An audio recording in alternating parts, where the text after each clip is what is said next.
Hello students, welcome to the Hindi class. अभी तक हम लोग लिंग तक पढ़ लिए हैं। आज हम लोग पढ़ेंगे वचन। ठीक है, जैसे आप लोग प्रीवियस क्लास में भी पढ़े होंगे कि वचन किसे कहते हैं। तो संज्ञा तथा अन्य विकारी शब्दों का जो रूप उनके एक या अनेक होने का बोध कराता है उसे हम वचन कहते हैं। यानी संज्ञा का वो रूप जिसे संख्या का पता चले, है ना, उसे हम वचन कहते हैं। तो हिंदी भाषा में वचन दो प्रकार के होते हैं। ठीक है, यानी वचन के दो भेद होते हैं। कौन कौन? एक वचन और बहुवचन।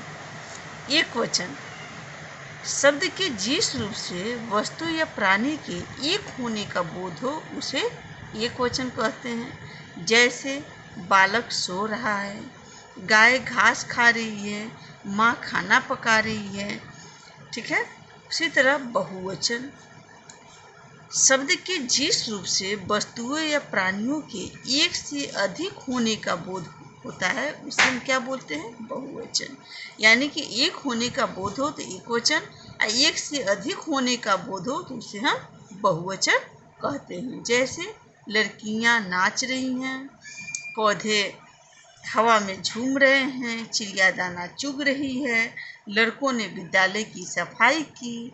समझ गए? जैसे एक वचन में हम बोलेंगे लड़की, लड़की नाच रही है, इसे एक लड़की का बोध होता है। लेकिन यहाँ हमने कहा लड़कियाँ नाच रही हैं, यानी बहुत सारी लड़कियाँ जो हैं वो नाच रही हैं। तो लड़की नाची वो एक वचन, लड़कियाँ नाच रही हैं यानी बहुत सारी लड़कियाँ हैं, तो ये क्या हो गया? बहुवचन। ठीक है, अब हम देखेंगे कि वचन की पहचान जो है कैसे करेंगे। तो वचन की पहचान संज्ञा, सर्वनाम तथा क्रिया शब्दों से की जा सकती है। संज्ञा शब्द से एक वचन, बहुवचन कैसे? तो बच्चा खेल रहा है, अब बच्चे खेल रहे हैं।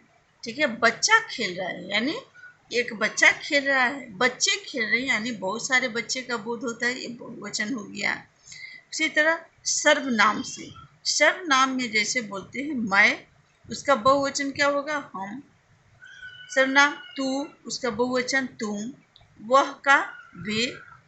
ठीक है, क्रिया शब्दों से जैसे आया, जैसे वह आया था, और उसको बहुवचन बनाएंगे तो वे आए थे। जा रहा है, वह जा रहा है, पिताजी जा रहे हैं, यह बहुवचन बनता है। ठीक है, तो सर्वनाम से आप देख लीजिए कि मैं का हम, तू का तुम, वह का वे।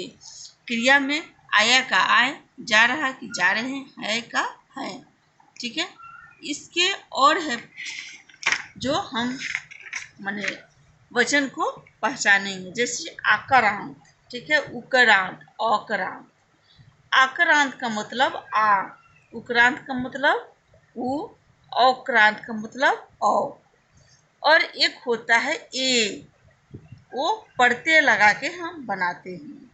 अब देखिएगा कि अंत में आ वाले स्त्रीलिंग शब्दों के अंत में ए जोड़ कर हम बहुवचन बनाते हैं। ध्यान दीजिएगा, जिसके अंत में आ हो, यानी कि जो स्त्रीलिंग शब्द हो और उसके अंत में आ शब्द हो, तो उसको हम क्या करेंगे? ए में जोड़ कर बनाते हैं। ठीक है, जैसे महिला, इसमें ए जोड़ दिए महिलाएं, कविता कविताएं, माता माताएं, बधू बधुएं, लेखिका लेखिकाएं। इसी तरह देख लिए आप लोग जो ये स्त्रीलिंग शब्द हैं उसमें हम ये जोड़ के बनाए हैं। ठीक है, उसी तरह है पुल्लिंग संज्ञा शब्दों के अंत में, यानी कि जो पुल्लिंग है, ये देखिए स्त्रीलिंग में आप देखिएगा पुल्लिंग शब्दों के अंत में आ को ए में बदल के बनाते हैं। समझ गए? पुल्लिंग अगर है तो जिसका अंत में आ हो उसको ए में बदल कर बनाते हैं। जैसे आक्रांत शब्द जो बोले हैं आ, तो उसको हम ए में बदल के बनाएंगे। जैसे लड़का, लड़के, रास्ता रास्ते, कमरा कमरे। ठीक है, कपड़ा कपड़े, भाला भाले। ठीक है ना, समझ गए कि अगर जिसके अंत में आ हो, स्त्रीलिंग शब्द के अंत में आ हो, तो उसको ए जोड़ के बनाते हैं। और पुल्लिंग शब्द के अंत में अगर आ हो तो उसको ए में बदल कर बनाते हैं। ठीक है, इतना तो आप लोग समझ गए। अब आगे देखिए, अब देखिएगा कि अ यानी आए किंतु स्वर का लोप हो, यानी अ आए अंत में स्त्रीलिंग संज्ञा शब्द हो तो उसके अंत में अ का उच्चारण हो लेकिन स्वर का लोप हो, वहाँ भी हम क्या करेंगे, एस लगा के बनाते हैं। जैसे नहर तो नहरे, कलम कलमे। यहाँ ध्यान दीजिएगा आप लोग कि यहाँ आ है अंत में तो उसमें ए जोड़ के बना है, और यहाँ अ है लेकिन उसमें ए माने ए का जो उच्चारण होता है इसमें, जैसे नहर का नहरे, कलम का कलमे, सड़क का सड़के, ए उच्चारण में आता है। बाह का बाहें, गाय का गाये, बोतल का बोतले। उसी तरह इकारांत जिसके बोलते हैं छोटी या बड़ी, ये दोनों ई आता है। इक्रांत यह इया, तो उसको हम क्या करते हैं, जोड़ के ई और ई हो, छोटी हो चाहे बड़ी हो उच्चारण में लास्ट में, तो उसको क्या करते हैं, तो या में ऊपर चंद बिंदु या शब्द जोड़ के हम बहुवचन बनाते हैं। जैसे शक्ति शक्तियाँ, लड़की लड़कियाँ, बुढ़िया बुढ़ियाँ, पंक्ति पंक्तियाँ।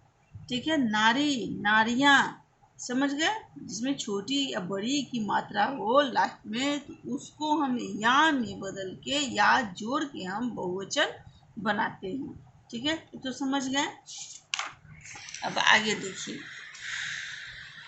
कुछ शब्द के एक वचन बहुवचन जो है वो समान होते हैं, यानी कुछ शब्द हमेशा बहुवचन रूप में ही प्रयुक्त होता है।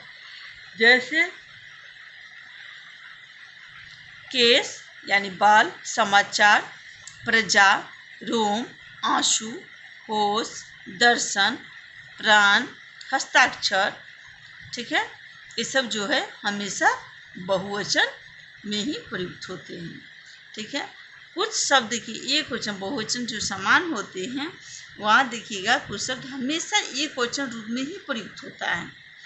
जैसे क्रोध, ठीक है, जनता, पानी, आम, सोना, छाया, वर्षा, हवा, सामग्री, सामान, प्रेम, जल, दूध। ये शब्द जो है हमेशा एक वचन में ही प्रयुक्त होते हैं। उसके बाद देखेंगे कि सम्मान अथवा आदर दिखाने के लिए बहुवचन का प्रयोग किया जाता है। ठीक है, यानी सम्मान, किसी को हम इज्जत देते हैं, रिस्पेक्ट करते हैं, आदर दिखाने के लिए बहुवचन का प्रयोग किया जाता है। जैसे पिताजी आ रहे हैं, बोलते हैं ना, ये तो नहीं बोलते पिताजी आ रहा है। अगर बोलते पिताजी आ रहा है तो ये तो रिस्पेक्ट देना नहीं हुआ, तो रिस्पेक्ट देने के लिए हम बहुवचन का प्रयोग करते हैं। जैसे पिताजी आ रहे हैं। तुलसी श्रेष्ठ कवि थे। आप क्या चाहते हैं? माताजी दिल्ली जा रही हैं। अध्यापक कक्षा में पढ़ा रहे हैं। महात्मा गांधी हमारे राष्ट्रपिता हैं। ये जो है किसी को आदर दिखाने के लिए हम बहुवचन का प्रयोग करते हैं। ठीक है, उसके बाद है अनेकों शब्द का प्रयोग गलत है।